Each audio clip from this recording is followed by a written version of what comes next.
I feel useless, incapable of becoming a pilot, and I feel like giving up.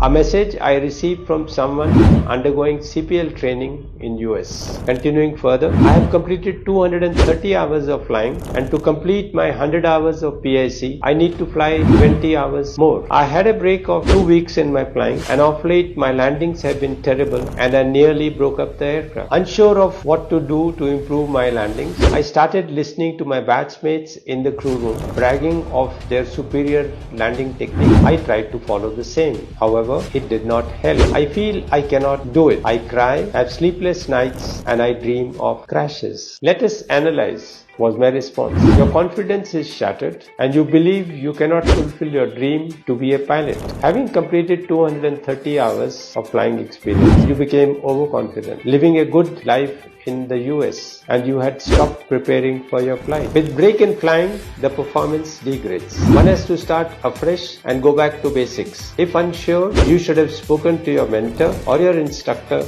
to seek guidance and not take advice from your batchmates. Remember, every pilot is as good as his or her last landing, which means preparation. Also remember, every landing is of a good approach, is of a good descent planning when on a cross-country flight, or by flying accurate flying parameters when flying a circuit pattern for landing. What is the remedy to regain confidence? I said, firstly, stop listening to the crew room talk of your batchmates and go back to basics. Study the techniques in the training manual, that is the maneuver's guide of the aircraft. Think of the power setting and the control inputs, etc. Think of where to look on the approach, the technique to flare out, how to remove the offset in a crosswind landing, the touchdown attitude of the aircraft, how to maintain the aircraft on the center line of the runway by looking at the far end of the runway. Sit with your instructor, go over the circuit pattern and clarify every control input and technique. Think of the approach and landing, the process of it, instead of the fear of performing